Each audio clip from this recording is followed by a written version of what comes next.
WWE promised they'd be the next Cena, the next Undertaker, even the next Rock. But instead, they flopped hard. They had the look, the hype, the big matches, and still couldn't connect. These are WWE's most overhyped superstars. And what went wrong? In WWE, hype is everything. Sometimes the right look, the right entrance music, and a big push are all you need to become a star. But not every push leads to greatness. In this video, we're counting down the superstars who had everything going for them, but somehow couldn't deliver when it mattered most. Ryback. At one point, WWE thought Ryback was the next Goldberg, and honestly, it almost worked. He stormed onto the scene in 2012, crushing enhancement talent left and right, with the "Feed Me More" chants shaking arenas. But once he hit the main event, the cracks started to show. Against CM Punk, he flopped hard. Awkward timing, clunky matches, and zero mic skills.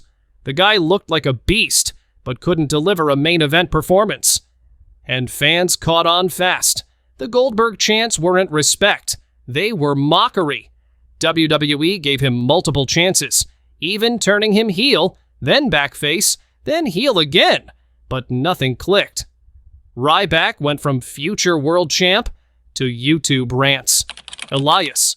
Walk with Elias.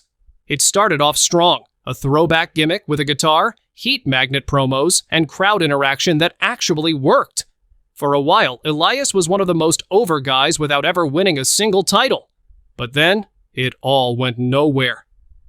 WWE never pulled the trigger. Elias stayed stuck in mid-card limbo, repeating the same formula. Walk out, insult the city, get interrupted, lose the match. He had charisma, but no in-ring momentum. And once the crowd realized it was all style, no substance, the magic wore off. By the time WWE rebranded him as Ezekiel, yes, his younger brother, fans weren't just confused. They were done. Elias wasn't just overhyped. He was wasted potential in slow motion. Sin Cara. Sin Cara was supposed to be WWE's next masked megastar, a high-flying sensation from Mexico, hyped as the successor to Rey Mysterio. WWE gave him a huge debut, custom lighting, epic entrance, and tons of marketing. But once the bell rang, it all fell apart. Botch after botch, injuries, suspension, and eventually even his opponent didn't know what to expect in the ring, except chaos. It got so bad, WWE quietly replaced the original Sin Cara with a different wrestler, and hoped fans wouldn't notice. But they did, and the Sin Cara name went from exciting to embarrassing. WWE wanted a lucha legend. Instead, they got a meme. Karrion Kross. In NXT, Karrion Kross was a monster, dominant, intense. Paired with Scarlett, his entrance looked like a movie trailer, and he looked like a future world champion. But then, he got called up to Raw. WWE stripped away everything that made him work. No Scarlett, no entrance, and worst of all, they stuck him in a plastic gladiator helmet that looked like a rejected Mortal Kombat cosplay. And in his first match on Raw, he lost to Jeff Hardy in under 2 minutes. The mystique? Gone. The hype? Crushed. The fan reaction? Brutal. WWE built Kross up like a killer, then booked him like a joke. The Great Khali. The Great Khali was literally a giant, 7 feet tall, over 350 pounds, and made an instant impact when he debuted by destroying The Undertaker. WWE pushed him as an unstoppable monster, and even made him World Heavyweight Champion. But there was just one big problem. He couldn't wrestle. Khali moved slow, couldn't sell, and his promos were barely understandable. WWE tried everything: heel runs, face turns, comedy segments, even the Punjabi Playboy gimmick. But the truth is, fans never saw him as a real threat. Matches were awkward, reactions were mixed, and even though he had the size, he never had the skills.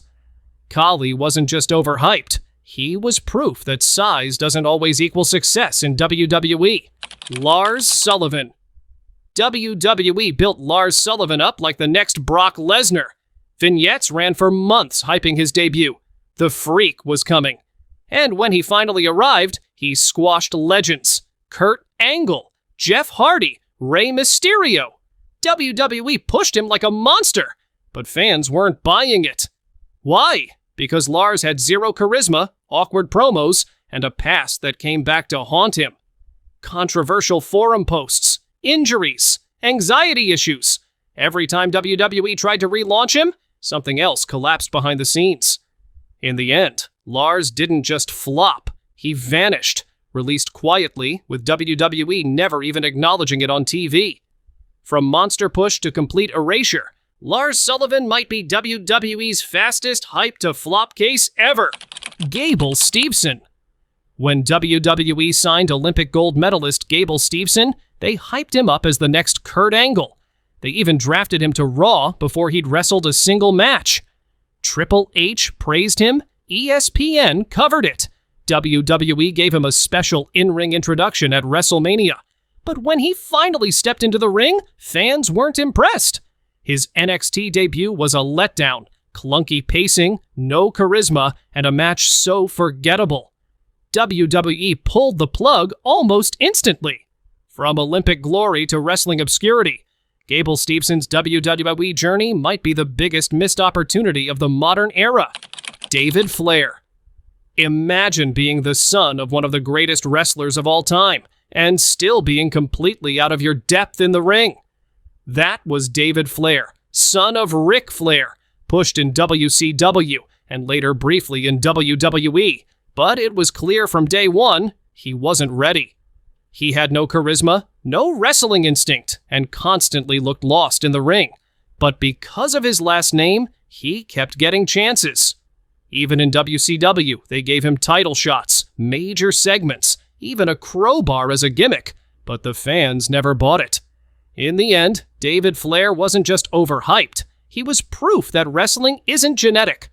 WWE has created some of the greatest legends in sports entertainment history, but for every Cena or Undertaker, there's a Ryback or a Lars Sullivan. These superstars had the look, the entrance, the hype, but when it came time to deliver, they flopped. So now it's your turn. Who do you think was WWE's most overhyped superstar? Did we miss anyone? Let's hear it in the comments.